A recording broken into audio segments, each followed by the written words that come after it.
Gracias, gracias Martín. Ustedes saben que increíblemente me quedó sin grabar la intervención de Martín, es horrible. No sé por qué motivo, pero me di cuenta en este momento. Bueno, este, yo voy a ser breve. Recuerdan que dije que iba a hacer una presentación pormenorizada del tema. Pero va a ser muy concreta, muy breve y ajustándome a los acuerdos en cuanto a tiempos que hemos manejado. Empiezo con lo de acciones afirmativas. Eh, Coincido con todo lo expuesto por Martín. A los efectos de aprovechar el tiempo, les voy a enviar cuando pueda, porque ahora como tengo acá el sistema ocupado con el Zoom, no lo puedo hacer. Les voy a enviar el informe que a pedido de la Comisión de Constitución, Código de Legislación General y Administración del Senado, realicé respecto del proyecto en la segunda oportunidad, y ahí comienzo precisamente con un examen de las acciones afirmativas en las tres perspectivas que conozco: la perspectiva estadounidense, la perspectiva hindú y la perspectiva europea. Digo la hindú porque parece un poco extraño, pero cronológicamente la constitución de la India de 1949, en vigor desde 1950 y reformada en 1951 en materia de acciones afirmativas, es el primer texto constitucional en el mundo que da base a las leyes que establecen acciones afirmativas.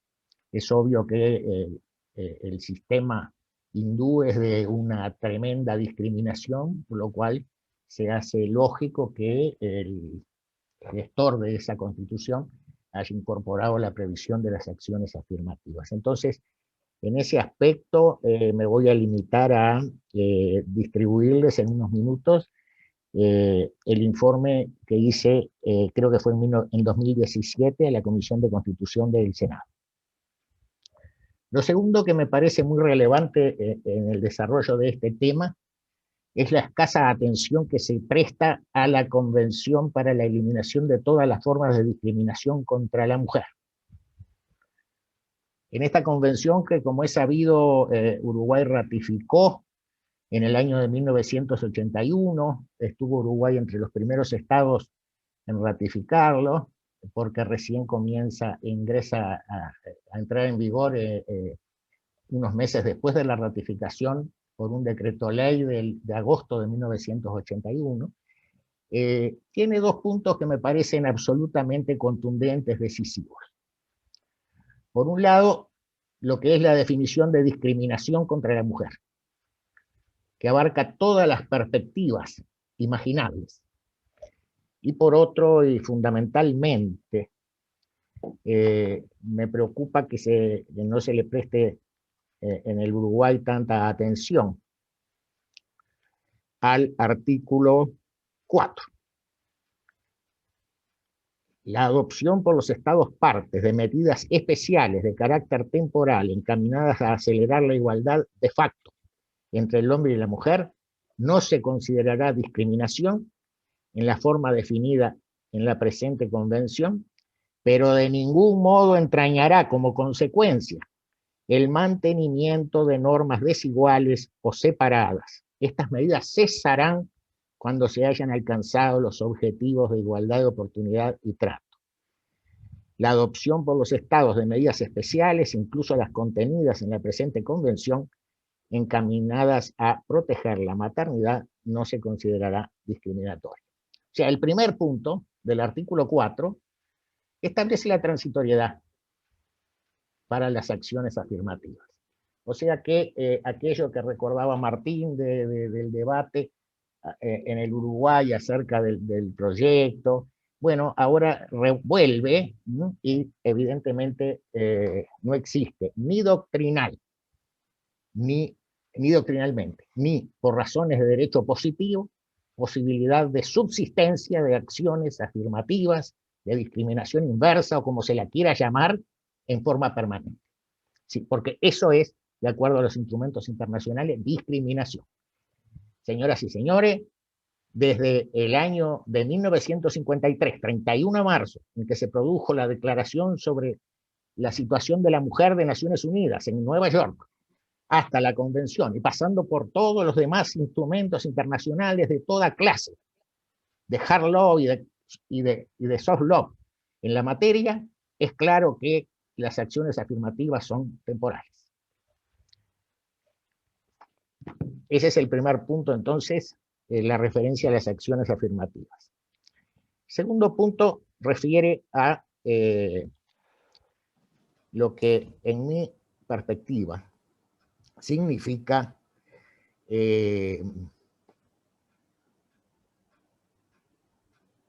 pronunciarse sobre la constitucionalidad o inconstitucionalidad de este proyecto de ley. Yo creo que la interpretación de la Constitución uruguaya hace inviable acudir como argumento al derecho extranjero que corresponde a otros sistemas, que son por completo incompatibles con el sistema uruguayo. Yo no tengo ninguna duda de cuáles son las soluciones en estados como Bolivia, Ecuador, Venezuela, etcétera, etcétera.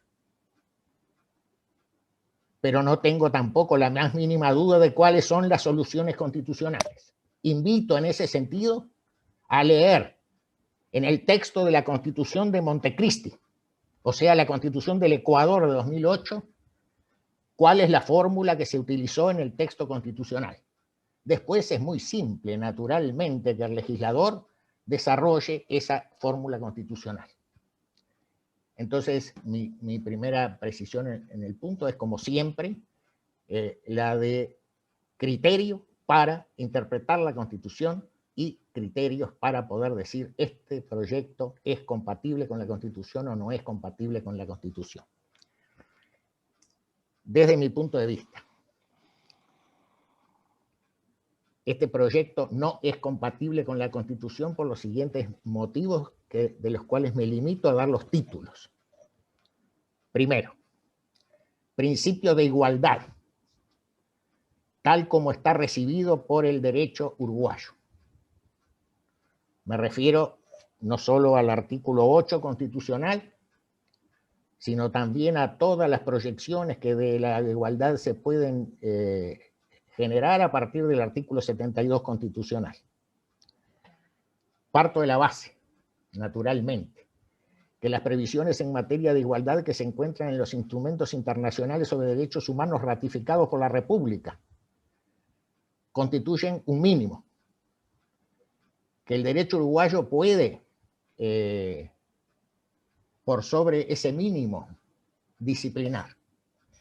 Leía hace no más de una semana una obra de un talentoso catedrático de Derecho Constitucional belga, que resume esta problemática en la expresión: no hay que bailar más rápido que la música, refiriéndose a cómo hay que adecuarse, en el caso que él estudia del derecho constitucional belga, a las previsiones del derecho internacional de los derechos humanos que obligan al Reino de Bélgica.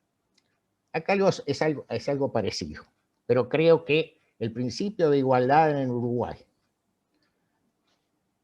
tiene una base que es similar a la que se consagró desde la Revolución Francesa de 1789. Un alcance que es similar al que surge del artículo 6 de la Declaración de los Derechos del Hombre y del Ciudadano de 1789.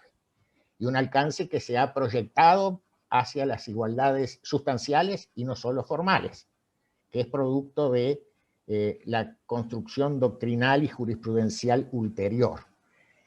Pero desde mi punto de vista, este proyecto, tal como está redactado, paradojalmente, como enseñó la doctrina francesa a partir de del pronunciamiento, la decisión del Consejo Constitucional de Francia, que declaró inconstitucional legislación similar a esta, o proyectos de ley, mejor dicho, similares a este, demuestran que hay incompatibilidad con el principio de igualdad. Se dice en Francia, au pouvoir citoyens, liberté, égalité, parité. Esto es simbólicamente recordado por la doctrina y la jurisprudencia francesa a partir de la publicación en el año de 1992 de un libro con ese título. Cuidado con el tema del alcance de la igualdad. Primer argumento, entonces, de mi punto de vista de inconstitucionalidad. Segundo, el artículo 77, inciso primero de la Constitución. No estoy hablando del ordinal primero. El artículo 77 tiene inciso 1, inciso 2, y el inciso 2 es el que tiene una cantidad de ordinales. Artículo 77, inciso 1 de la Constitución. Yo entiendo que este proyecto colide con esa disposición constitucional. Todos los ciudadanos son miembros de la soberanía de la nación y como tales son electores y elegibles. Este proyecto está fijando reglas y me vuelvo a basar en 12 antecedentes jurisprudenciales extranjeros, del Consejo Constitucional de Francia y de la Corte Constitucional de Italia, cuando se pronunciaron, y hace demasiados años, ya más de 2 décadas, sobre esta problemática. Tercer punto. Este proyecto procura sustituir el concepto de democracia que surge de la Constitución. Algo similar a esto lo planteó en la sesión pasada el profesor, ¿estoy confundido o no fue acá? Corujo, sí, fue acá, Corujo. Corujo lo relacionaba con el artículo 82 de la Constitución. Yo creo que este proyecto, lo dice el texto, lo aclara la exposición de motivos, procura la democracia paritaria, la paridad como sustitutiva de la igualdad. Eso es inconstitucional. En línea con lo que dijo Martín, se acordarán que yo un poco como disparador planteé, y si alguno de ustedes les visita, como abogado, les visita un interesado y les plantea, yo soy trans. Bueno, Martín lo acreditó con el caso de los afrodescendientes, etcétera, etcétera. Para cambiar el sistema, desde mi modesto punto de vista, hay que cambiar la Constitución.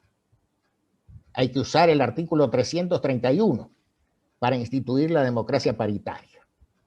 Y esto sobre todo, y ese es mi cuarto argumento, por la afectación brutal del sistema electoral uruguayo en cuanto a sistema electoral y regulación de regímenes de suplencia y de titularidad en el desempeño de los cargos.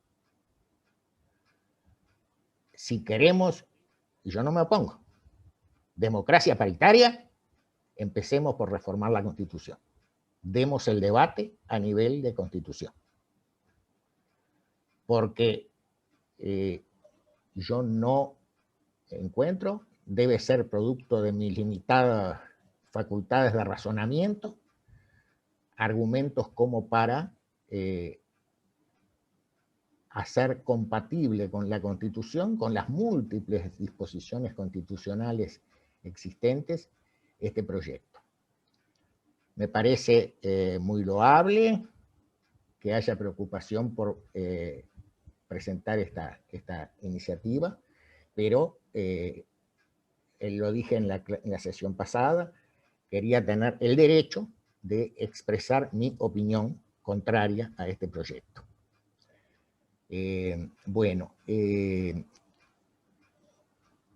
están en condiciones de hacer uso de la palabra quien quiera hacerlo.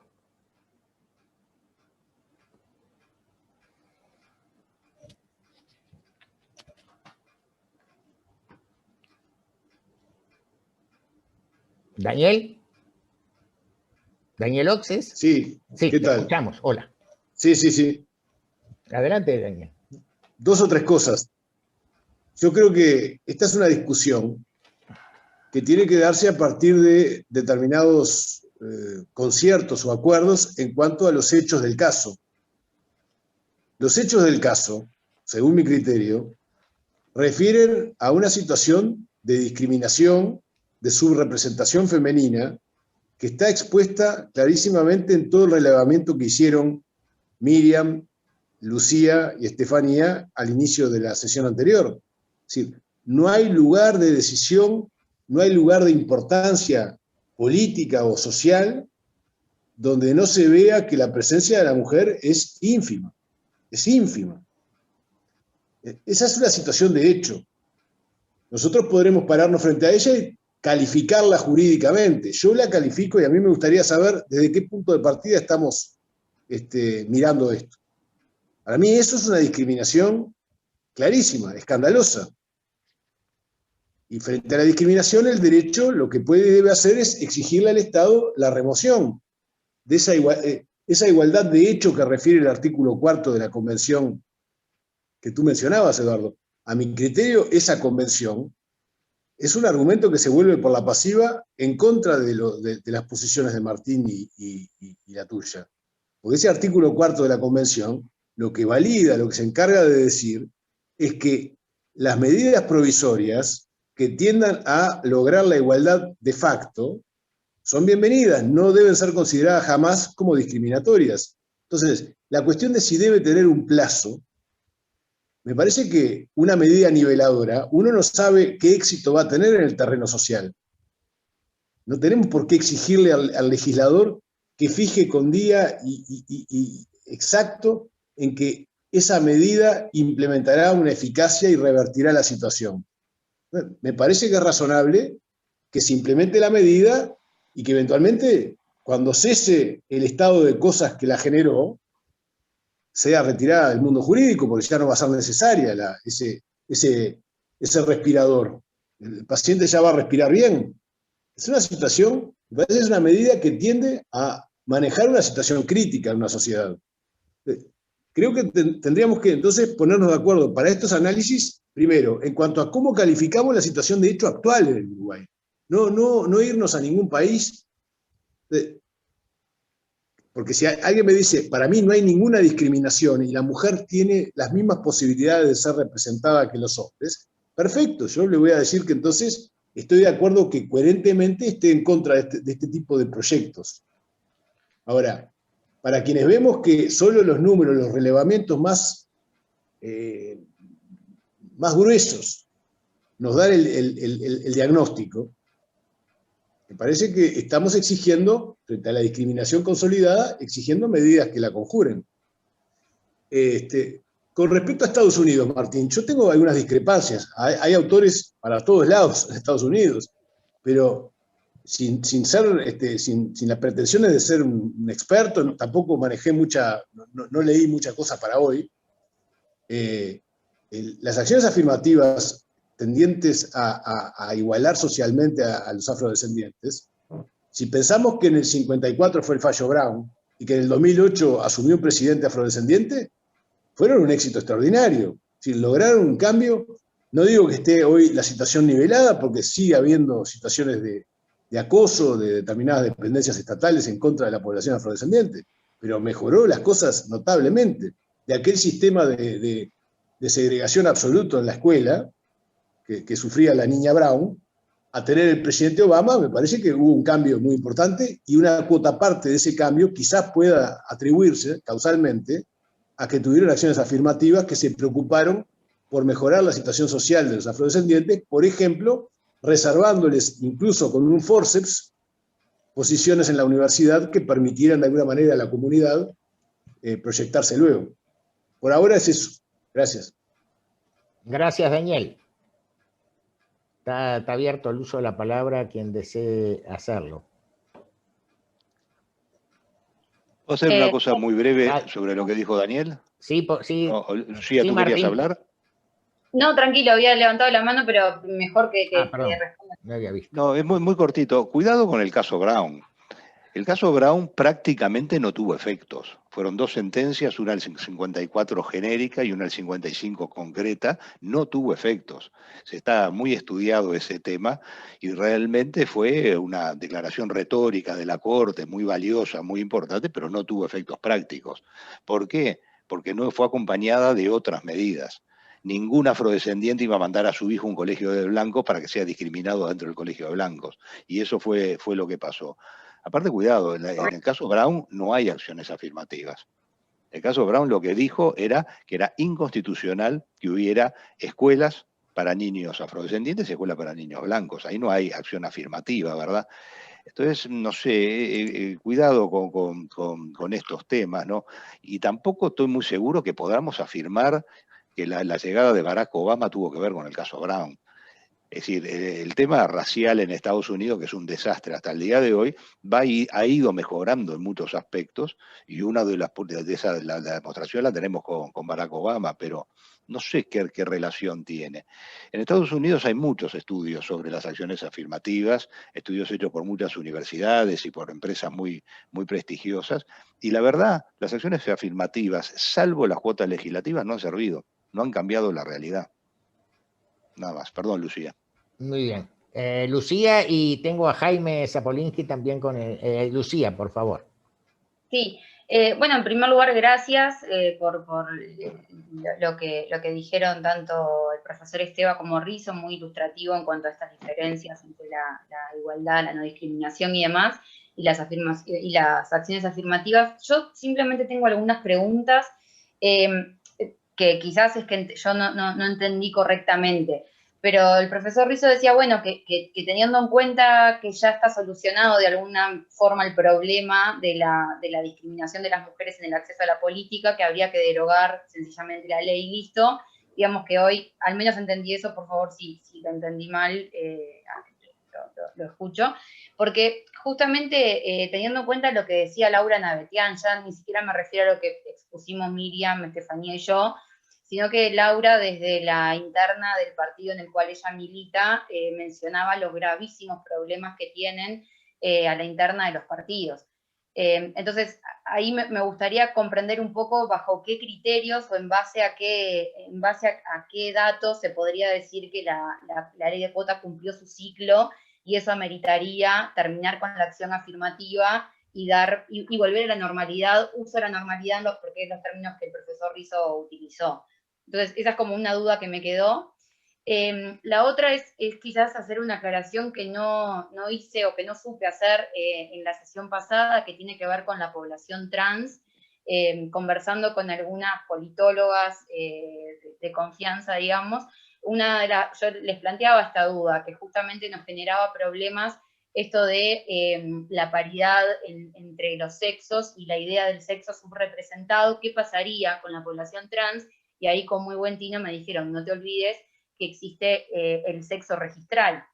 Es decir, que hoy en día cualquier persona trans, digamos, no es que no tiene un sexo, sino que se registra, puede cambiar de identidad y se registra como la persona con el sexo con el cual se autopercibe y si se ha realizado operaciones o lo que fuera. Con lo cual ahí el tema de la población trans quedaría, creo que, subsanado.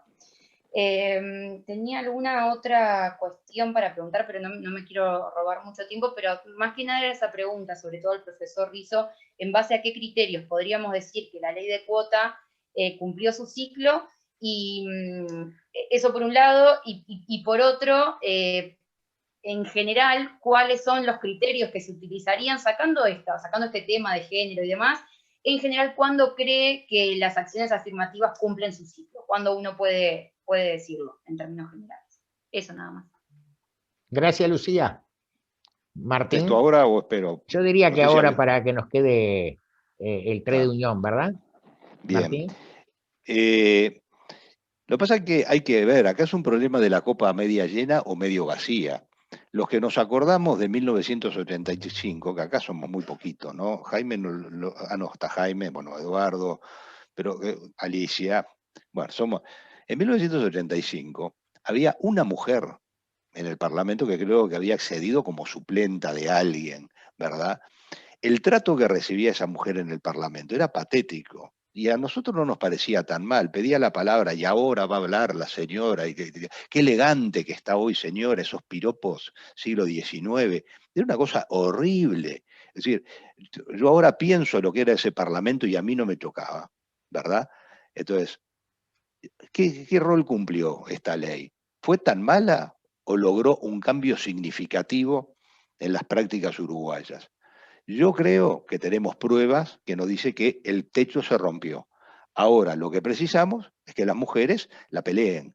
Y las mujeres para pelearla se amputaron el principal elemento que tenía, que era la posibilidad de decir, no me dejan entrar a la reunión, o sea, es una cosa, me voy y voy a formar una lista de mujeres. Generarían un pánico en ese partido, la posibilidad de que haya una lista exclusivamente de mujeres.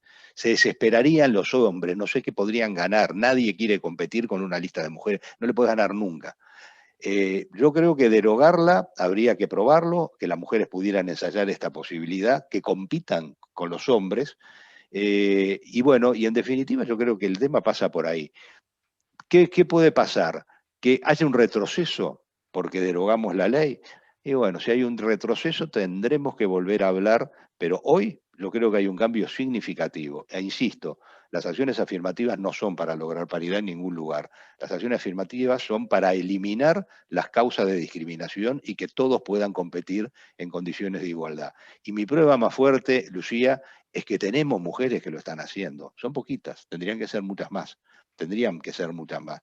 Y bueno, me parece que las mujeres, en vez de ponerse a conspirar y a quejarse de Blancanieves, deberían preocuparse por competir y por ganarles. Acá en Uruguay hemos visto que las mujeres les pueden ganar a los hombres, ¿no? Y bueno, ese es un poco. El tema de la población trans, que Eduardo lo planteó, sí, lo escuché en la grabación. Claro, el problema es que la población trans, por el número de personas, no llegarían a tener una banca de la Cámara de Representantes. Entonces, no me parece que desde ese punto de vista sea un buen ejemplo, pero hay otros grupos discriminados que tienen un volumen tal como para merecer bancas. Entonces, si se va a hacer la paridad, si vamos a mi juicio también como Eduardo, modificar la Constitución, bueno, pero no solo para las mujeres, también para los grupos trans, y habrá que estudiar si no existe algún grupo tan significativo como para merecer una participación en el poder legislativo y que hoy no lo tenga. Porque si no, es un problema de lobby. El lobby más fuerte es el de las mujeres y son las únicas que obtienen la protección. Y no mucho más. Bueno, no, Lucía, y la experiencia, ¿no? En general, los países que usaron cuotas afirmativas, las tuvieron en vigor 2, 3 elecciones, las sacaron y no hubo marcha atrás y todo siguió igual. No podemos asegurar que en Uruguay pase lo mismo, pero no deberíamos pensar que no va a pasar lo mismo. Lo lógico sería que fuera igual. Gracias, Martín. Jaime, ¿estás todavía? Sí, Ahora sí. yo ya me expresé la otra vez y es evidente que estoy alineado a la posición tuya, Eduardo, y a la de Martín, ¿no? Digo dos o tres cosas que complementan esta idea. Primero, ¿ustedes creen que las rémoras sociales se arreglan automáticamente con leyes? Yo no creo. Acá hay una evolución social a la que hay que conseguir, donde el derecho puede contribuir, con suerte, pero hay que ver hasta dónde, ¿no? O sea, hay una realidad, hay un plano real y hay un plano normativo que, bueno, va por su propio camino. Segunda cosa, hablando de igualdad, hay un ideal que yo acaricio y abrigo, ¿no? Y es que cada individuo vale por sus valores, independientemente de la cantidad de melanocitos que tenga por centímetro cuadrado de piel, independientemente de cómo es el último par de su...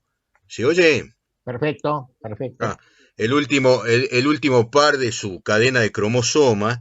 O sea, cada persona vale por lo que vale.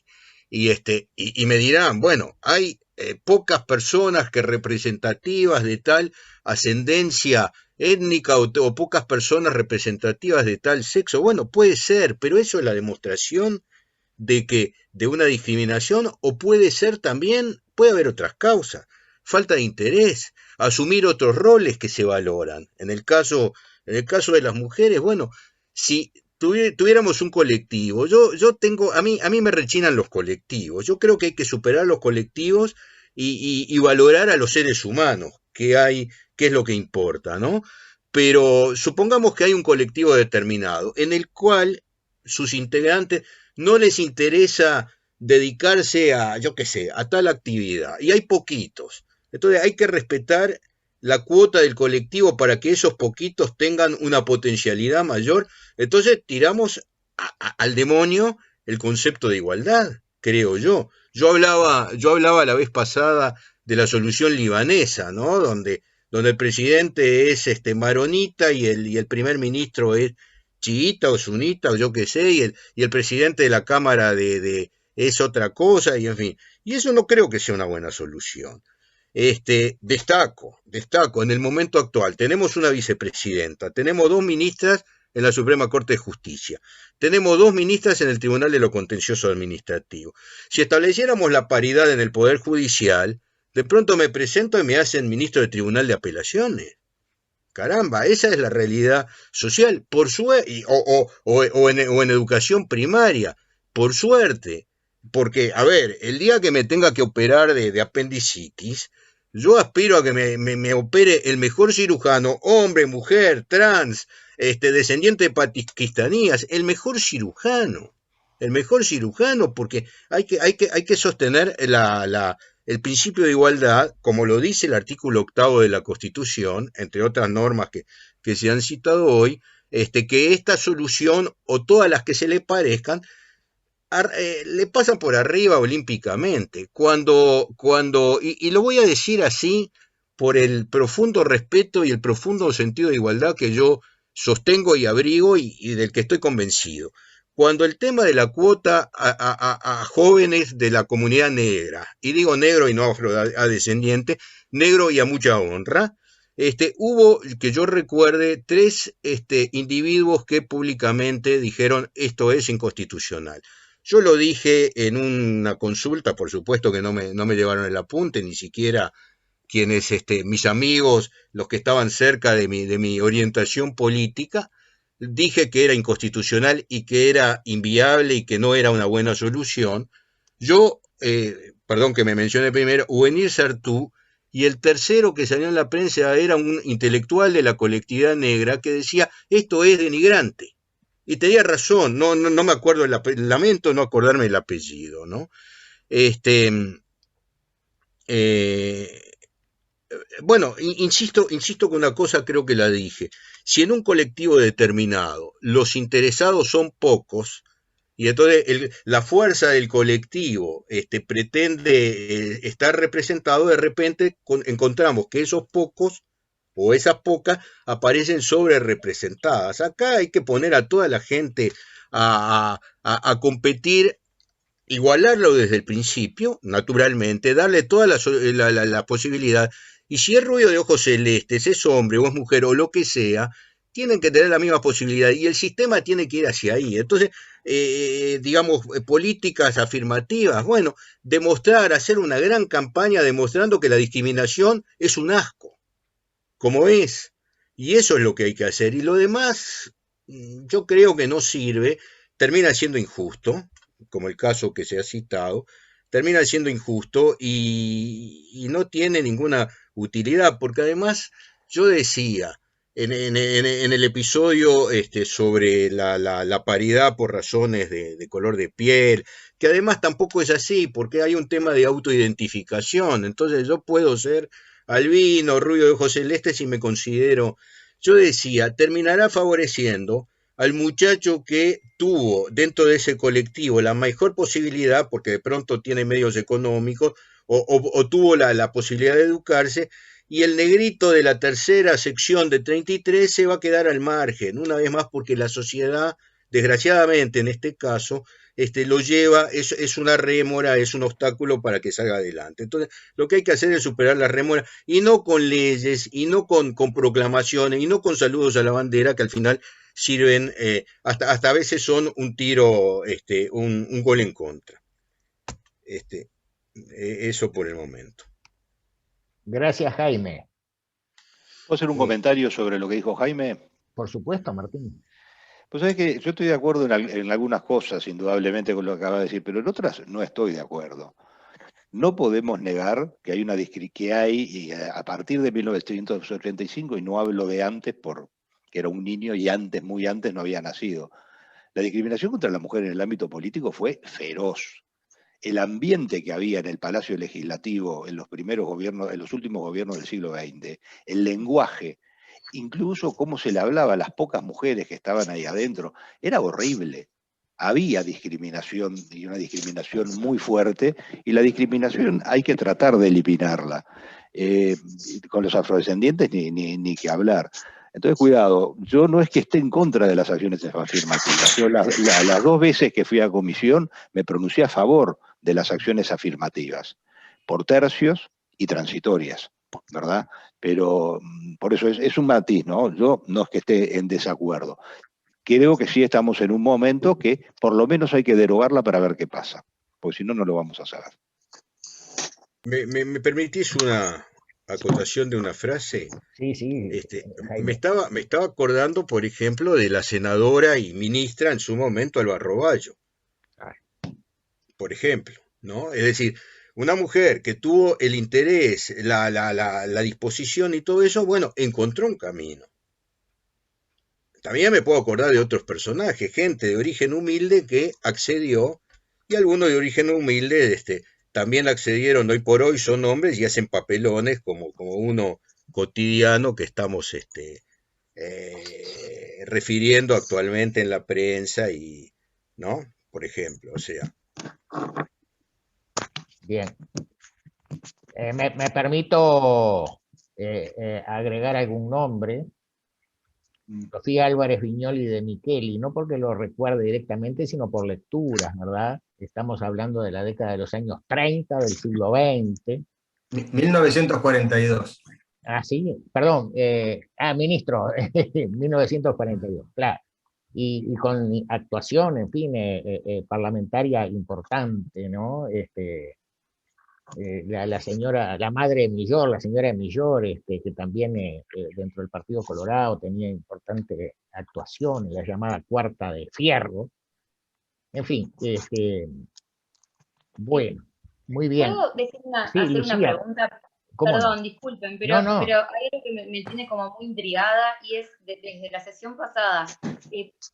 ¿En base a qué asumimos que las mujeres tienen menos interés que los varones en acceder a cargos políticos? Eso es algo que a mí me tiene como muy intrigada, porque estoy rodeada de mujeres que realmente tienen interés y que no han podido. Rodeada, las conozco, puedo dar nombres y apellidos. De hecho, Laura creo que hizo en la sesión pasada como una exposición bastante clara.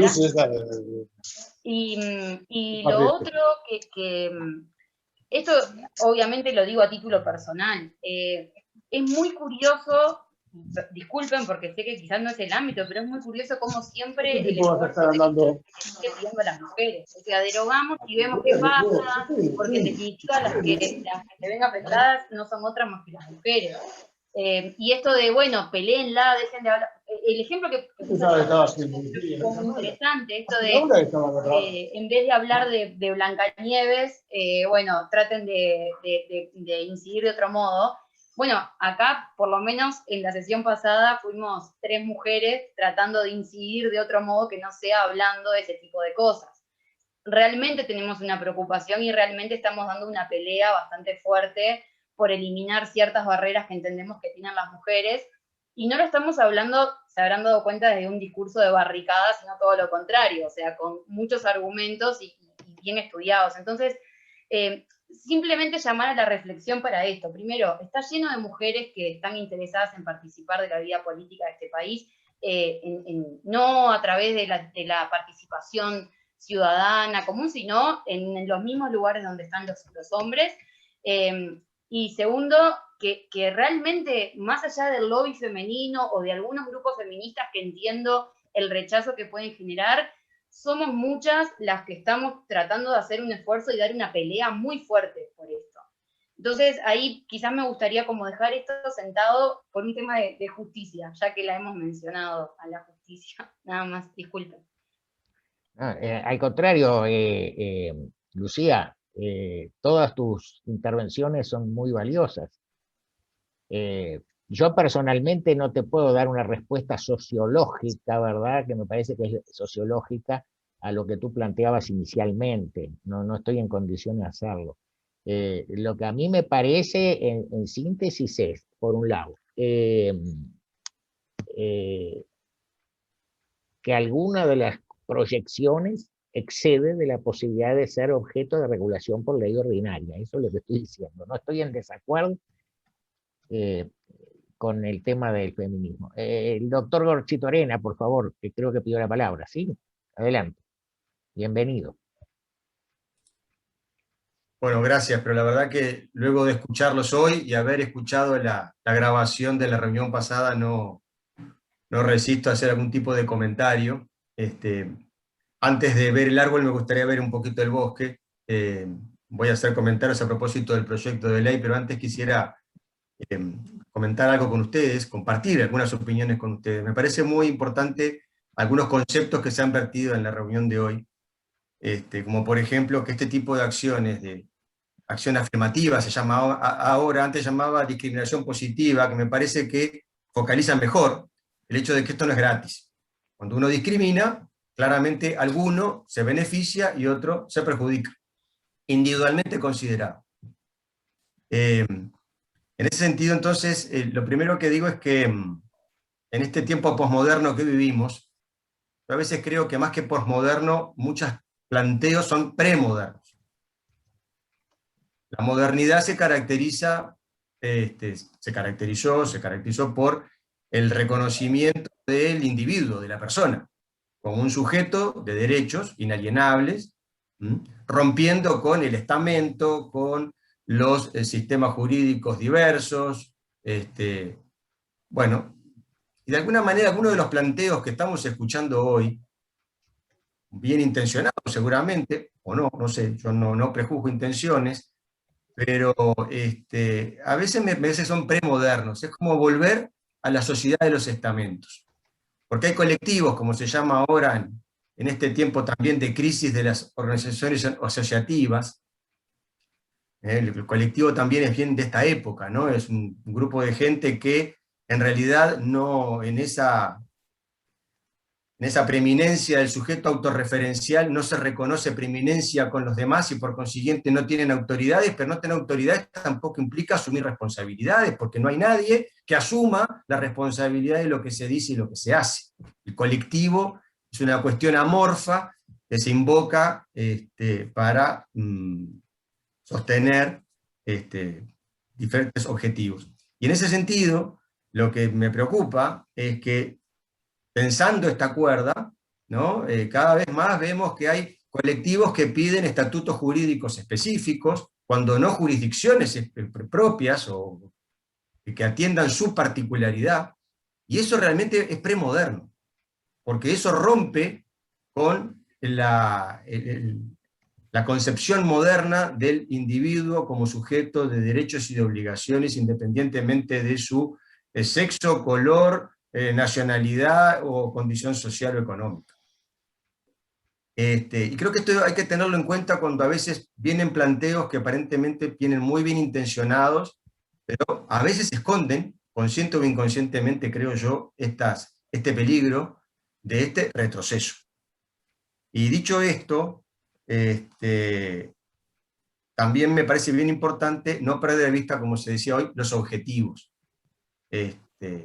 Yo creo que en ningún lado está escrito que el Parlamento tiene que tener 50% de mujeres y 50% de hombres, como tampoco tiene que representar porcentualmente la composición étnica de una sociedad o las concepciones religiosas o filosóficas o ideológicas de una sociedad. Porque eso, de vuelta, eso es más una concepción de Estado corporativo o estamentario que no va de la mano con el Estado liberal de derecho propio de la época moderna.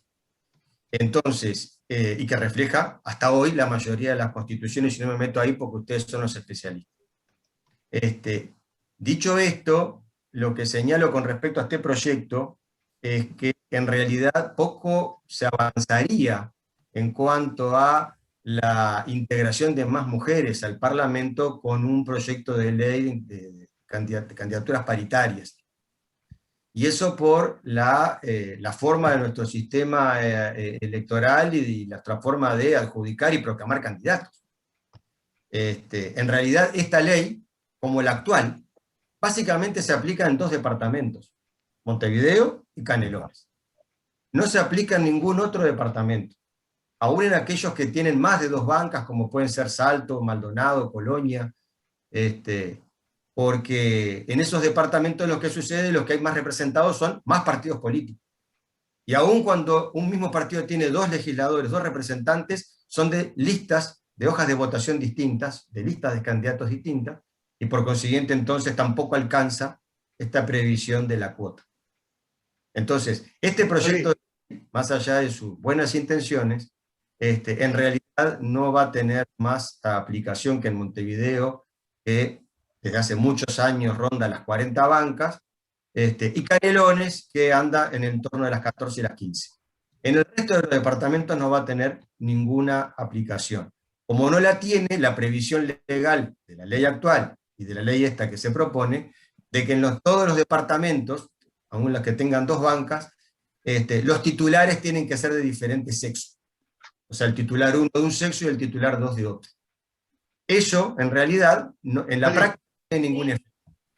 Porque en realidad, esas listas en esos departamentos consiguen un solo cargo. Entonces, en definitiva, será hombre o será mujer, pero no tiene ningún impacto esa previsión legal. Y esto me parece que es un hecho, un dato de la realidad, tener en cuenta a la hora de legislar en esta materia. Claro, uno podría decir, por ejemplo, yo en Perú, yo estuve de observador en Perú en las elecciones ahora el 11 de abril. Ellos tienen también la paridad, pero en Perú se vota por cédulas, donde figuran todos los partidos políticos y los candidatos a los que se les asigna un número, y el ciudadano marca hasta 2 candidatos. Su elección. Son listas abiertas. Entonces, en definitiva, el hecho de que haya hombre-mujer, o mujer-hombre, hombre-mujer, no tiene ningún efecto, porque en definitiva la persona puede votar lo que se le ocurre, y en definitiva eso se ve plasmado en el Congreso, donde no hay claramente mitad de hombres y mitad de mujeres. Ahora en la constituyente chilena, estaba leyendo los otros días, que sobre la constituyente, ustedes lo sabrán, hacen toda una cuestión para lograr, sí, exista la paridad en la integración. Pero eso es a costa de, de los votos. ¿Qué quisieron acá? Claramente van a quedar candidatos con más votos fuera de la constituyente para permitir el ingreso de candidatos o mujeres en función de lo que se requiera para mantener esa paridad. Incluso está previsto que se armen 2 columnas con los votos de mayor a menor y de menor a mayor, y en función del sexo subrepresentado, queda dentro del mismo partido, ¿verdad? O alianza, como le llaman ellos, se va a sacar al que tenga menos votos para poner al que tenga más votos del subrepresentado, pero que no necesariamente va a tener más votos del que se bajó, para mantener esa paridad. Con lo cual, de alguna manera, se subvierte completamente el principio de representación y el principio democrático, que es el que tiene más respaldo electoral, es el que accede al cargo.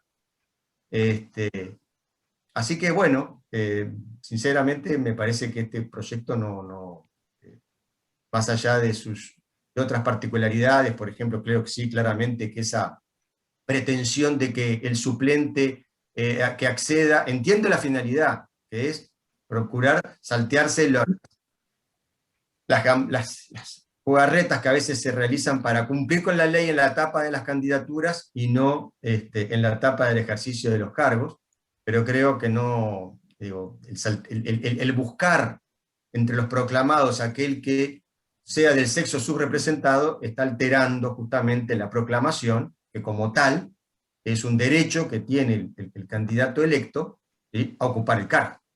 Cargo que, por otra parte, en el sistema uruguayo es a título individual, ¿no? Es la discusión del legislador que se va del partido político y se lleva a la banca.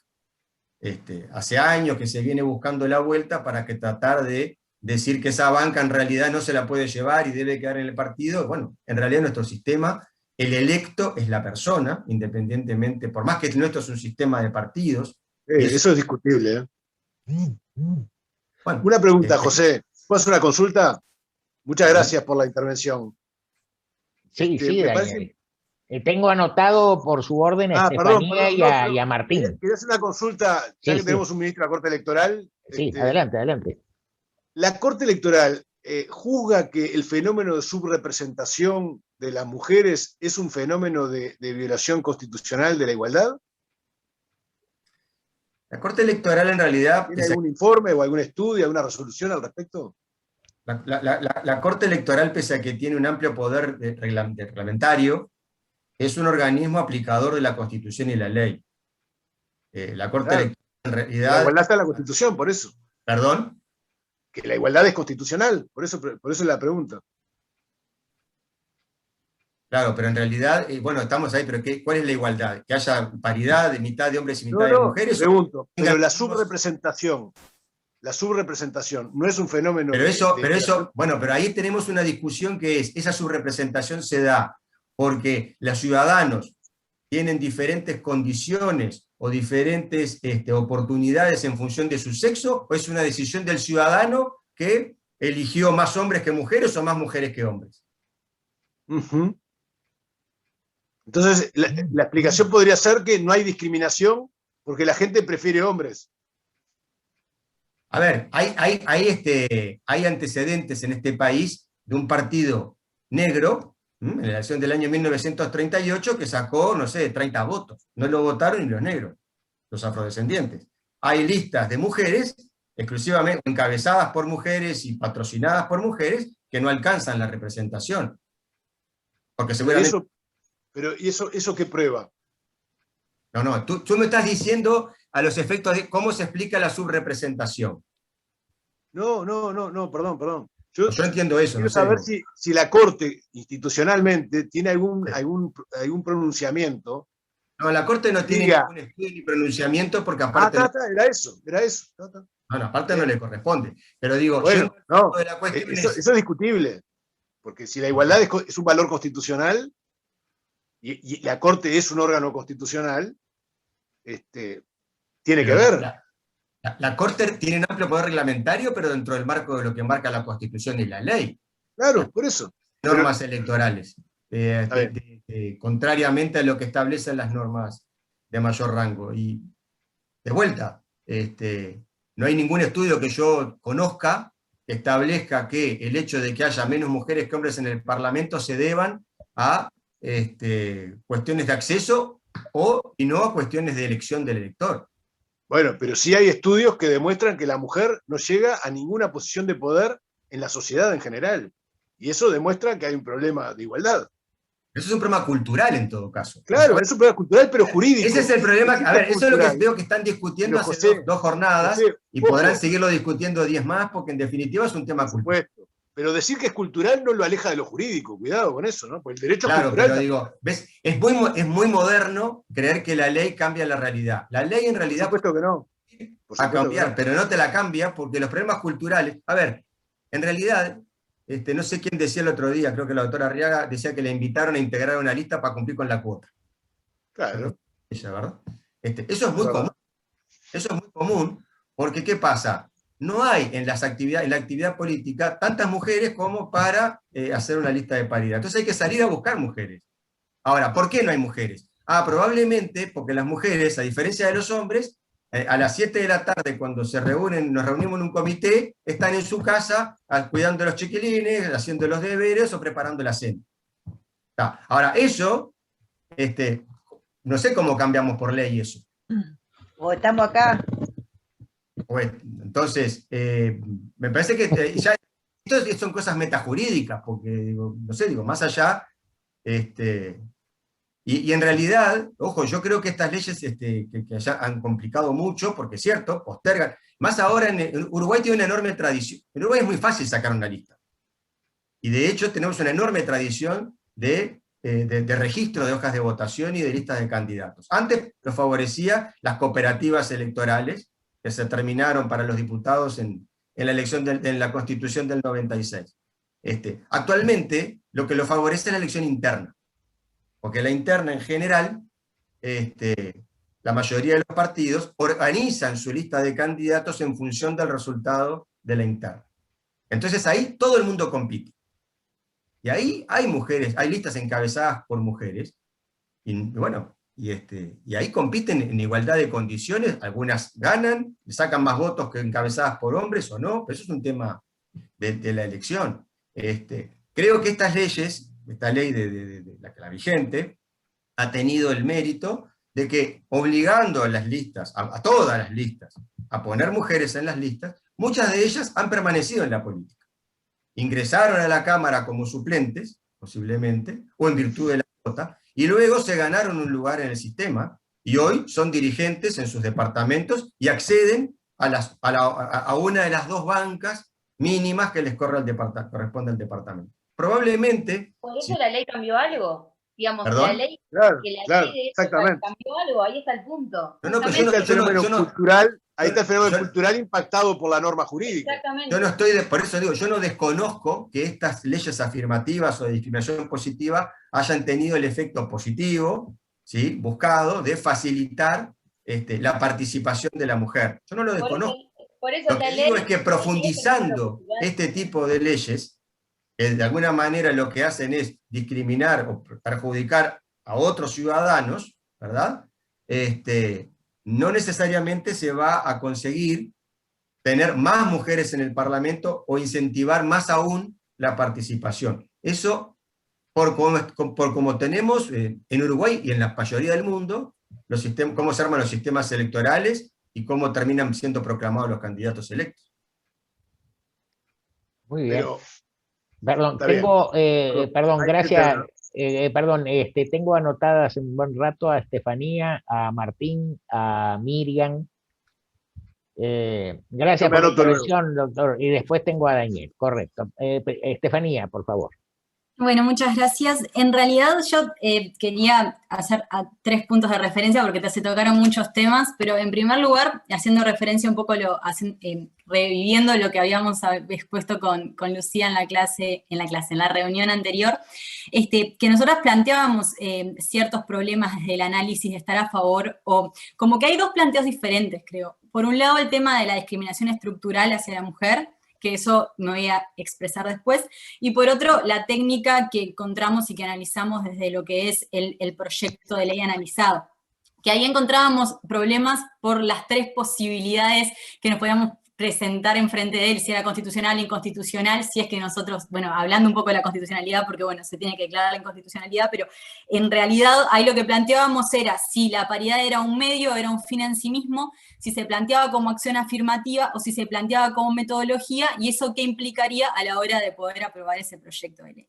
Pero yendo un poco a eso al grano, si hablamos de la paridad como fin en sí mismo, no estábamos de acuerdo con lo que era el proyecto, por lo que planteaba también el profesor Rizzo, sobre el ponerle un techo a la participación política de la mujer, que eso creo que había surgido también, porque como retomar un poco lo que fue nuestra posición para bueno, limpiarla de eso, está bueno.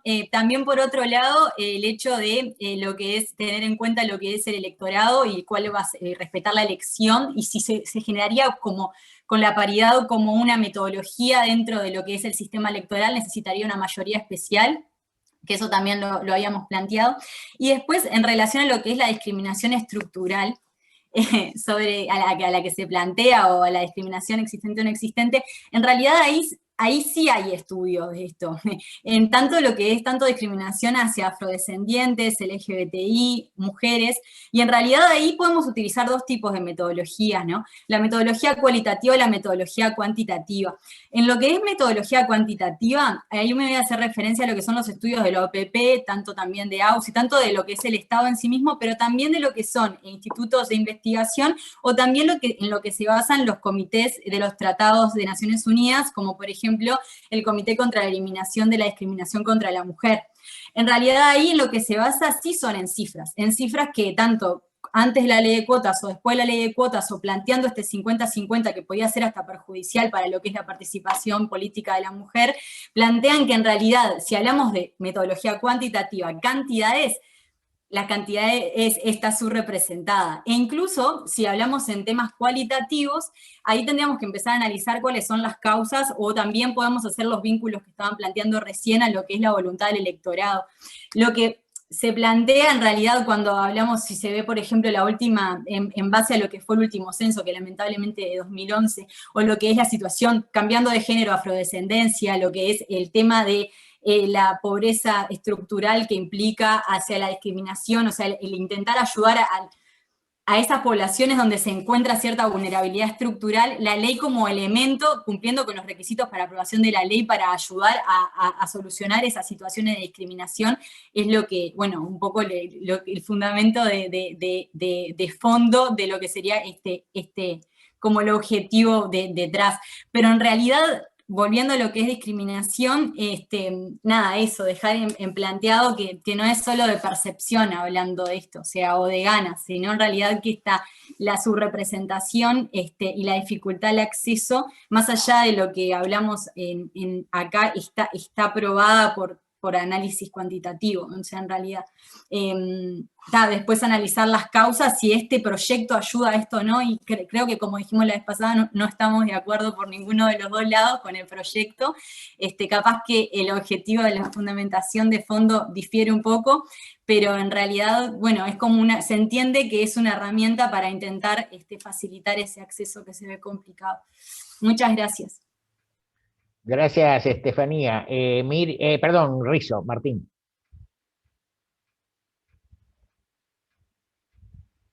Martín, está sin micrófono.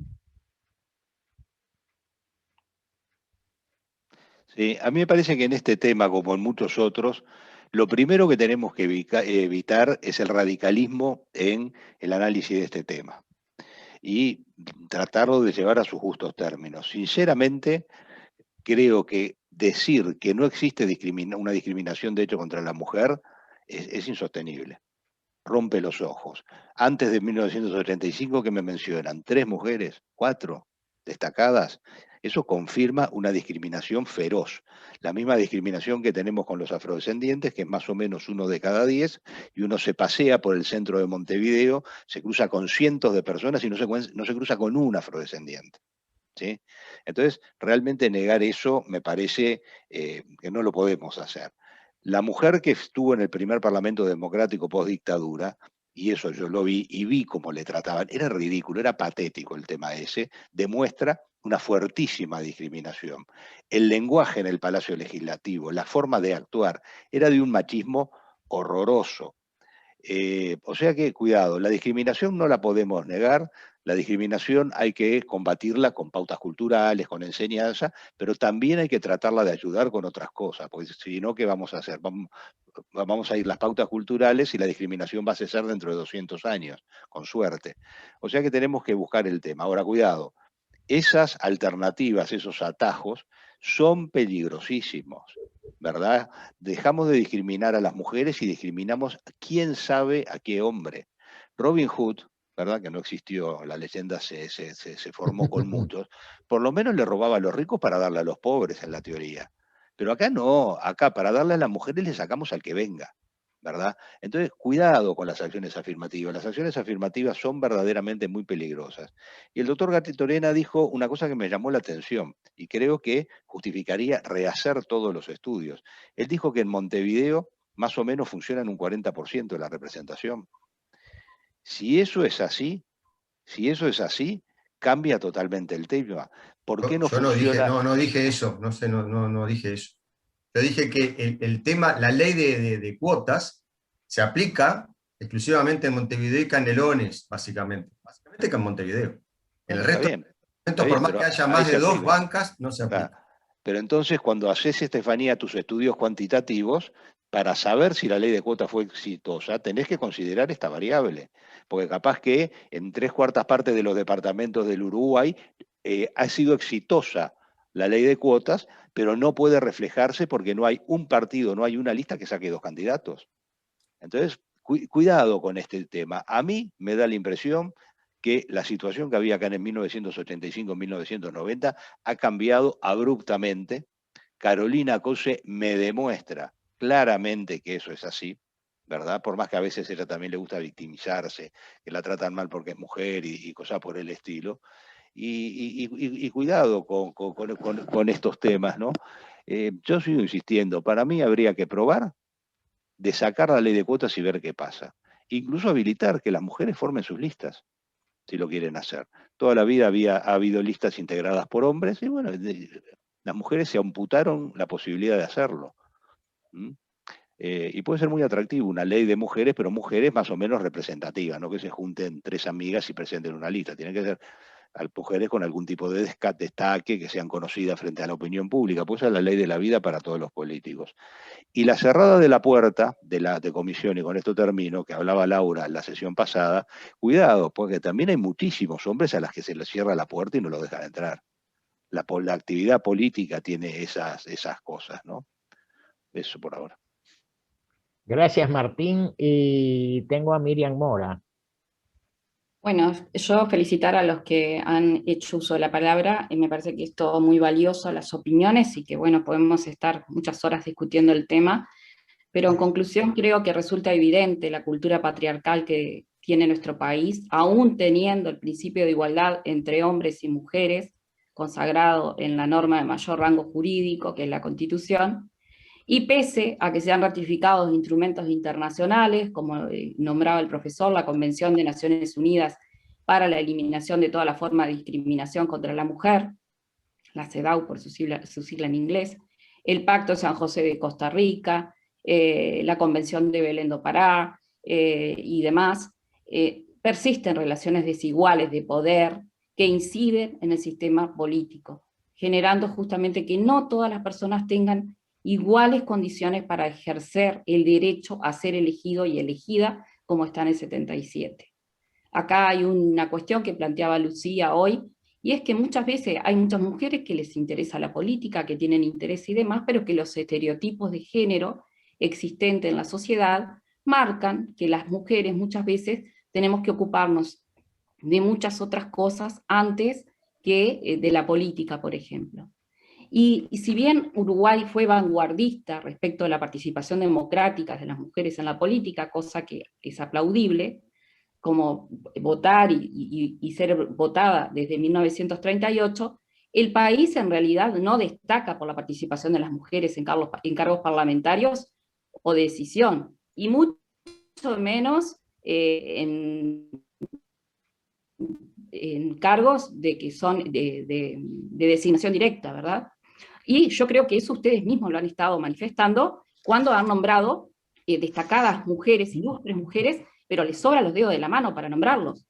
Porque, a ver, ¿cuántos hombres hay del otro lado? Hoy, en el Senado, hay 9 mujeres.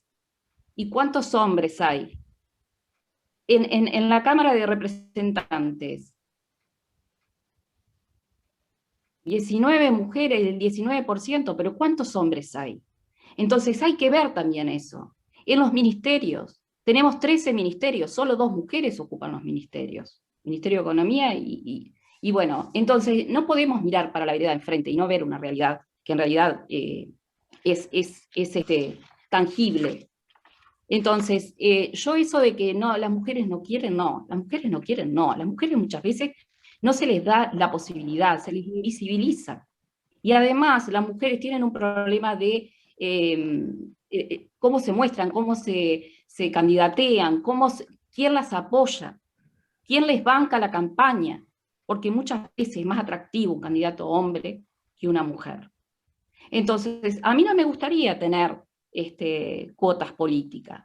A mí me encantaría que fuéramos directos, que no tuviéramos de todas estas acciones afirmativas, discriminación positiva, todo esto. Y considero que bueno, que los hombres, o sea, para los grupos minoritarios, como se hacen en otros países, también se va a tener que hacer cuotas o acciones afirmativas. ¿Por qué? Porque las acciones afirmativas tienen un fin, y muchas veces visibilizar una situación. Luego, evidentemente, la cuota tiene que seguir progresando desde el punto de vista normativo. Por ejemplo, México es un ejemplo. México empezó en 1992, creo que fue, con las acciones afirmativas, pero fue evolucionando su normativa y terminó colocando la igualdad en la Constitución. Argentina igual. No sé, otros países, creo que Perú, pero han ido evolucionando hasta llegar a esta situación que, bueno, que es tocar el texto máximo, ¿verdad? El texto de mayor valor. En realidad, si ustedes me preguntan Miriam, el impacto y la interpretativa, ¿qué pasó? ¿Me fui? unos instantes, pero retoma la idea, no se perdió prácticamente nada. No, lo que decía es que si uno se pregunta si en realidad el impacto de la cuota política en Uruguay, a mí me parece que la cuota tuvo impacto, la ley 18.476 y la interpretativa, la 18.487, impactó en Uruguay, fue positivo, se evolucionó. Nosotros en la anterior charla conversábamos de la evolución que tuvo.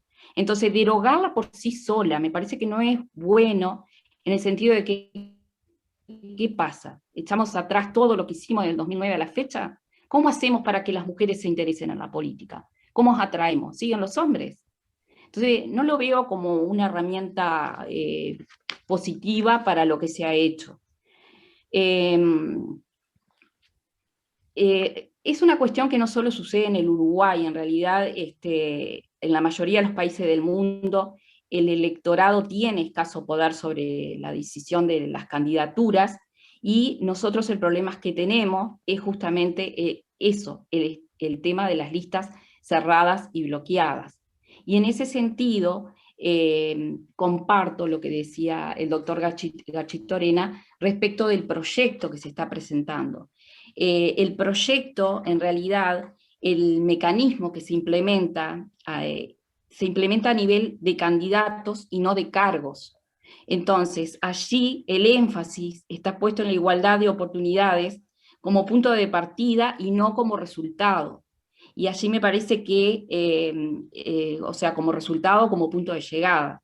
Entonces, el sistema de participación previsto en el proyecto me parece que no conduce a la paridad real, sin perjuicio de, bueno, de algunas otras cuestiones que visualizábamos en la reunión anterior respecto de las inconstitucionalidades y demás. Entonces, para terminar, yo creo que es injusto no admitir que la ley de cuota tuvo un impacto cuantitativo importante en el Uruguay. Y bueno, en realidad nosotros hemos avanzado. Una de las cuestiones que podemos ver es la clasificación mundial de mujeres en los parlamentos. Uruguay ocupa el lugar 89, y es uno de los que constituye la tasa de representación más baja. Yo me parece que esto es un tema que nos debería de preocupar a todos como uruguayos. Y me parece que tenemos que estar mirando también que se está pidiendo para América Latina un porcentaje del 25,7%. Y allí nosotros no tenemos ese puntaje ni en el Senado ni en diputados. También hay un trabajo que no es menor de las organizaciones feministas y de la bancada bicameral, que lo viene haciendo hace muchos años, en pos de, bueno, de tratar de conseguir la igualdad, ¿verdad?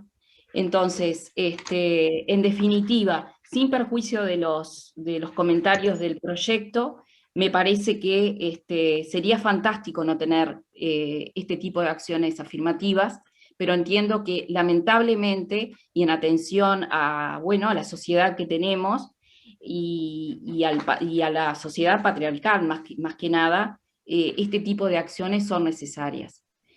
Y me parece que lo que se debe seguir es, bueno, evolucionando con la normativa en pos de poder seguir, no ya quizás la paridad, pero sí avanzando en la representación de las mujeres, porque cuando las mujeres intervienen es donde pueden presentar las cuestiones que les interesan, las cuestiones del género y demás, y de esa manera también evoluciona la democracia. Gracias, Miriam. Por ahí. Muy bien. Me quedo. Muchas Gracias. gracias. Daniel Ock se había pedido la palabra, ¿verdad? Sí. Adelante, Daniel. Yo juzgo que, como pasa en los manuales o tratados de derecho constitucional en la parte preliminar, cuando se trata el tema del derecho constitucional y su vinculación con otras disciplinas, ¿Qué nos dicen todos esos manuales o tratados? Que la sociología, que la ciencia política, que la economía, siendo ciencias sociales no jurídicas, nos dan insumos a los juristas muy valiosos para luego construir cuestiones jurídicas. Entonces, la cuestión de si tenemos instalado en el terreno de los hechos una discriminación en contra, por ejemplo, de las mujeres en el Uruguay, que insisto, no lo circunscribiría de ninguna manera a los escaños parlamentarios y lo expandiría a lo que es toda la sociedad, todos los espacios de decisión en la sociedad, donde se advierte y se constata la subrepresentación femenina. Parece que son insumos que si el sociólogo nos dice, tenés un problema de subrepresentación, tenés un problema de discriminación, los juristas no debiéramos ponernos a enmendarles la plana. No tenemos idoneidad, no fuimos preparados para eso. Para lo que fuimos preparados es para pararnos frente a la discriminación y juzgarla o considerarla un muro que tenemos que derribar de cualquier manera, como gráficamente lo dice el artículo 3º de la Constitución italiana de 1947. Es decir, comprometer al Estado en remover todos los obstáculos de hecho y de derecho que impidan la consecución efectiva de la igualdad. Si toda la gente especializada en ciencias sociales seria nos dice en el Uruguay, el diagnóstico es este, tenés este problema, parece que seguir discutiendo, gente que sabe de derecho constitucional, no, acá no hay discriminación, hay que terminar, hay legisladoras, lo que pasa es que ellas no son, no les interesa la política, no, son gente que no está comprometida, no sé, una cantidad hasta de posicionamientos que uno lo que puede ver son planteos que de alguna manera tienden a reconocer el problema y a minimizarlo. Si el insumo es ese, si los resultados de los cientistas sociales es ese, debiéramos, me parece, construir una teoría jurídica en consecuencia con esos resultados. 2 o 3 cosas más. Las acciones afirmativas, Martín, yo discrepo que todo el mundo esté sosteniendo que en Estados Unidos no han servido. Hay gente que habla muy bien de ellas. Prometo para la próxima sesión, o en todo caso circular por mail, algunas opiniones al respecto, pero hay gente que considera que las acciones afirmativas son herramientas muy importantes y que han redundado en beneficio de la calidad democrática en los Estados Unidos. E insisto, la cuestión sería repetir lo que ya dije. Por ahora, gracias. Gracias. ¿Alguien más tiene pedido el uso de la palabra? Si no, yo quiero decir algo. Bueno, Jaime y después yo. Yo creo que acá no debemos confundir lo que se ha sostenido, lo que hemos sostenido, con lo que de alguna manera, es decir, no se puede discutir consigo mismo, o sea, hay que discutir los argumentos. Nadie ha dicho que no haya discriminación. Lo que se ha dicho es que estos mecanismos quizás no sean idóneos.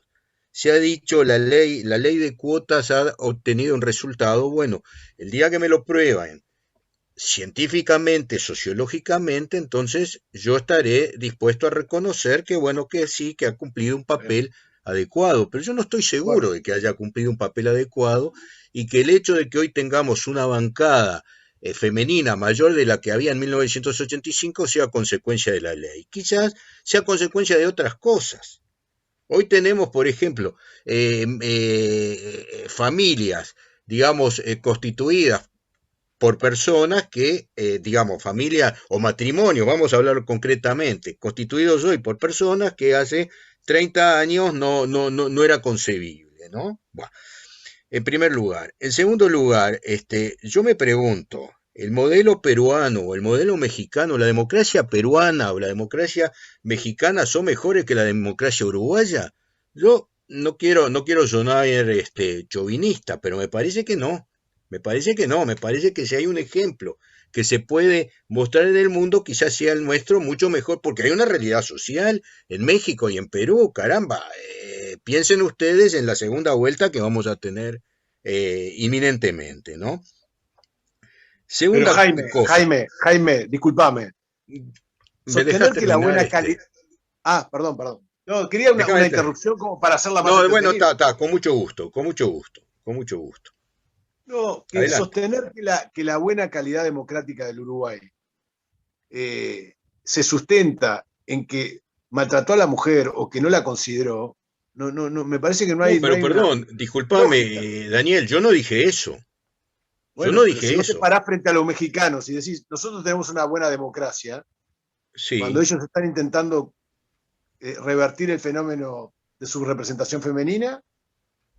Bueno, a ver, tendrían que solucionar el problema de su representación femenina, tendrían que solucionar el tema de la mordida, tendrían que solucionar el tema de... Tenían muchas cosas para solucionar. De acuerdo. A ver, no es ese yo el no... problema. Bueno, digo que con los problemas que tenemos, que los tenemos, y vaya si los tenemos, de alguna manera somos en el ranking internacional una cosa mejor que algunos de los modelos que se han manejado, nada más que eso. Además, a ver, lo digo con afecto, con respeto. Otra cosa que se ha dicho, mi querida exalumna y amiga Lucía, me dice, me consta que hay mujeres que quieren y no pueden. Bueno, a mí me consta que hay hombres que quieren y no pueden, y acá utilizo aquel argumento, ¿no? Cuando no me acuerdo a quién se le atribuía, pero es un buen argumento. Cuando se decía la calle dice que tal cosa, entonces contestaba, bueno, debe ser la calle en la que usted transita, porque en la que yo transito sucede todo lo contrario. Entonces yo, que tengo 200 estudiantes en la UDELAR por curso, y que veo el interés que tienen por las cosas políticas, advierto que el 10%, y además Lucía de esto sabe porque ha estado allí, la gente que le interesa, hombres o mujeres, son el 10%. El 10%. Entonces, ¿qué hacemos? ¿Hacemos una cuota para los que no le interesan? ¿Hacemos una cuota para los negacionistas de la vacuna? Yo valoro la cuota, por ejemplo, para una sola cosa. Me parece bien la cuota para discapacitados. Ahora, si me dicen que en mi país tengo que tratar a las mujeres o a los afrodescendientes o negros como discapacitados, yo digo que me niego y que voy a dar la mejor batalla posible para conseguir que se trate a todo el mundo exactamente como seres humanos que son y como individuos que son, igualitariamente, y no en función de cuotas más o menos abstrusas. Pido la palabra por una alusión personal. Sí, sí, señora. Una cariñosa alusión. Lucía. Claro que sí. Solo una cosa chiquitita en respuesta a eso, que yo no tengo dudas, a ver, yo no niego que los hombres tienen dificultades también para llegar a distintos lugares, pero así como creo que también matan varones, no solamente hay femicidios, sino que hay homicidios, se mueren hombres, son víctimas de violencia, lo que yo trato de hacer hincapié es que es un tipo de dificultad distinta a la que tienen las mujeres para acceder a esos cargos. Y el tema es cómo hacemos para revertir eso. Por un lado, entendemos que lo cultural no se cambia con las leyes, pero por otro lado sí. Entonces, para algunas cosas sí, pero para otras no. Eso es lo que a mí me cuesta un poco entender de cuándo apostamos a la ley y cuándo dejamos de creer en ella como una forma de cambiar las cosas. Es eso. Yo quiero aclarar eso, que no desconozco que no son solamente las mujeres las que tienen dificultades para llegar a los cargos políticos, pero creo que las dificultades se deben a cuestiones distintas.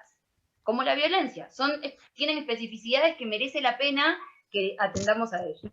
Era eso, ¿no? Gracias por concederme la interrupción. He terminado. Terminaste, Jaime. Muy bien. Sí. ¿Alguna otra? Si no, estoy yo anotado.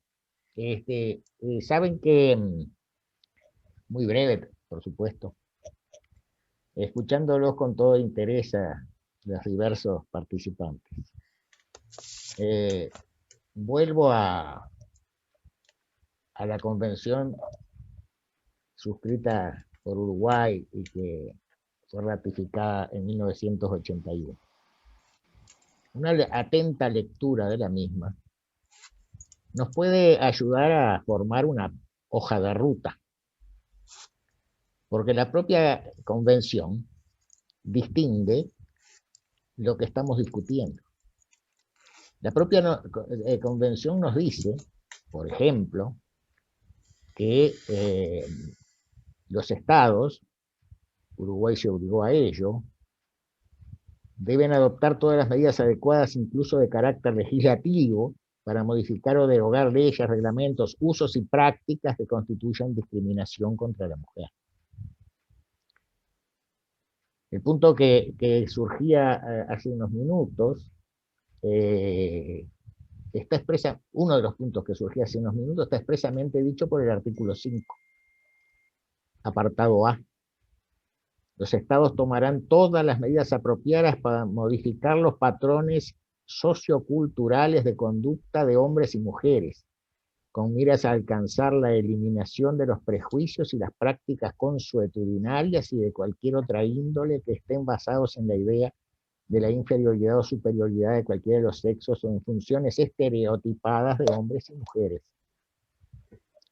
Ya que tenemos lo que es eliminar las discriminaciones en la Constitución, en las leyes, en las reglamentaciones, eliminar las discriminaciones en los patrones socioculturales, etc. Digo hoja de ruta porque eso me permite preguntarme. El proyecto de ley, ¿qué disposición constitucional, legal, reglamentaria afecta que genere discriminación? ¿Será que hay alguna? ¿Me permitís? Perdón, déjame terminar. Enseguida, Dale, dale. estoy a punto de terminar. Segunda, estoy reflexionando en voz alta. Segunda pregunta.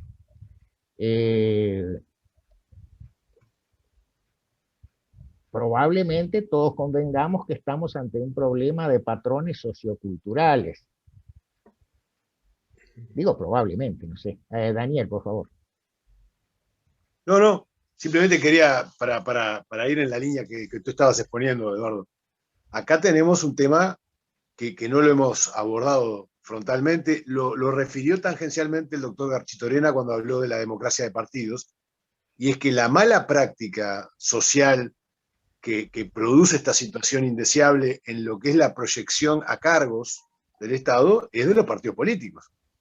Ahí tenemos un problema en la interna de los partidos, de que tiene una lógica que no es igualitaria, que apunta a excluir a la mujer, evidentemente. Los partidos políticos tienen serios problemas en cuanto al cumplimiento efectivo del 77-11 a la democracia interna, ¿no, verdad? Todos sabemos, por más que nuestros partidos son antiguos, tenemos un sistema democrático de buena calidad, no podemos desconocer que las grandes decisiones no son tomadas por las viejas convenciones que había cuando vino la democracia. Cada vez más están en clave de entre cuatro paredes, 2 o 3 o 4 personas. Hay una clave, una lógica de elitismo.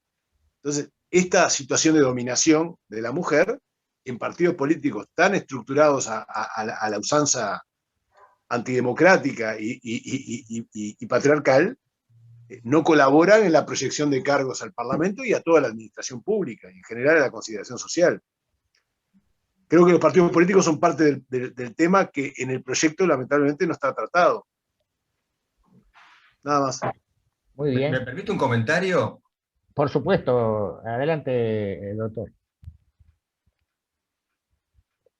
A propósito del tema de los partidos políticos, la ley vigente establece la cuota también para los órganos de segundo grado, ¿verdad? Ya no para los de primer grado, porque las convenciones partidarias, al elegirse en las elecciones internas que tienen cuota, ya están alcanzadas por esta política, ¿verdad?, afirmativa.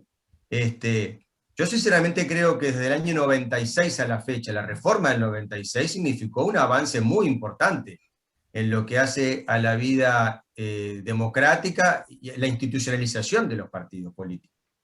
Después vino la ley de partidos políticos, la 18.485, que también significó un avance en ese sentido. Me parece que estamos mucho mejor que el año 85, por ejemplo, donde realmente de acuerdo. Los partidos en realidad eran federaciones de agrupaciones. Hoy hay una institucionalidad partidaria que funcionará mejor o peor, pero existe, y que surge del voto popular, y con normativa de cuota, que también ha promovido cuadros femeninos a los cuadros partidarios. Ahora, insisto, los partidos políticos, como todas las instituciones, son el reflejo de la sociedad a la que pertenecen, porque están integrados por los ciudadanos y los habitantes de un país en un lugar determinado. Entonces, Creo que achacar a los partidos políticos, lo que en definitiva puede ser una idiosincrasia nacional, bueno, lo tomo como un dato de la realidad, pero no creo que deba ser una crítica, digamos, a los partidos en sí, ¿verdad? Nada más. Gracias, José Garcitorena. Miriam. Sí, yo, aprovechándome de la reflexión que el profesor dejaba planteada y un poco la del profesor Och también, me gustaría leerles algo que tengo aquí, que es las sesiones de la Cámara de Representantes, la 3576, el momento en que se aprobó la ley de cuotas. En la discusión que se dio de la ley, solamente voy a leer tres oraciones, los hombres dijeron: en la familia lo que es imprescindible es la madre y es la mujer. Esta cumple con un rol fundamental en la familia que la aleja de la militancia y de la vida partidaria, ya que la mayoría de las veces se desarrolla en reuniones extensas y tardes en la noche, por lo que la mujer no puede asistir. A todos nos encanta tener en nuestras listas a mujeres vocacionales, inteligentes y estudiosas, pero en todo caso debemos coincidir que mujeres así no abundan.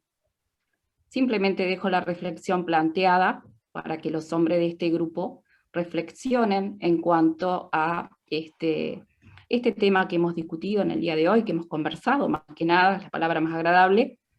Y con respecto a lo que planteaba el doctor Och, me gustaría preguntarle a nuestro invitado, al ministro Garchitorena, qué posición tiene o qué reflexión le merece el proyecto de ley respecto de las suplencias. Vio que se habla de unas suplencias definitivas, las suplencias alternadas, que bueno, estuvimos conversando en la sesión anterior sobre esa temática, o verlo a ese tema. Gracias. Gracias, Miriam. Adelante, doctor Garchitorena. No, creo que ya manifesté que creo que ese es un aspecto cuestionable del proyecto de ley, porque vulnera justamente las proclamaciones. La proclamación de alguna manera congela una situación que emerge del resultado electoral. Esta previsión legal, al alterar, si bien es previa a la elección, porque es parte de las reglas de juego, en realidad no sabemos cómo se va a aplicar, porque eso va a depender de la integración del cuerpo al momento que se produzca la vacancia. Entonces, en lo personal creo que eso no tiene un grave problema así de legitimidad incluso, ¿no? Bien. No sé si, sí, Martín. Sí, a ver, yo insisto, me parece que es muy peligroso negar que existe discriminación contra la mujer. Es algo que rompe los ojos y que está demasiado estudiado. Es una realidad. Tampoco podemos negar que en materia política se ha mejorado. Hay un cambio importante. Acá yo creo que, bueno, no, y cuidado con justificar esto en la realidad social, ¿no? Porque esos eran los argumentos del Ku Klux Klan en Estados Unidos, ¿no?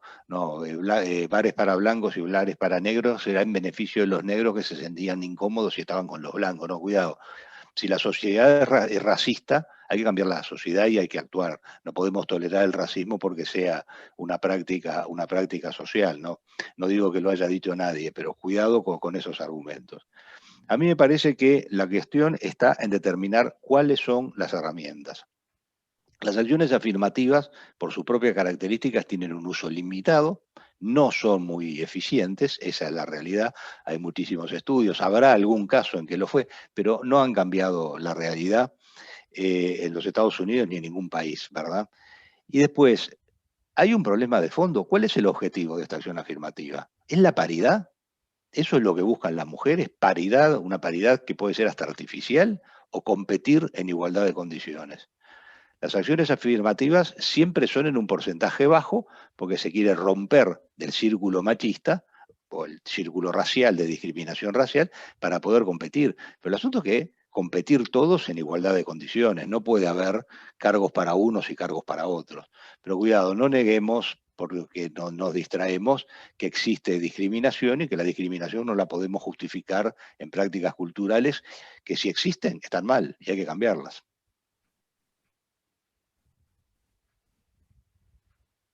Nada más. Bien, gracias Martín.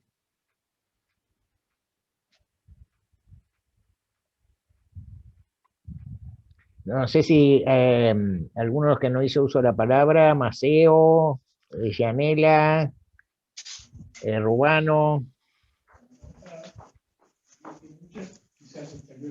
¿No?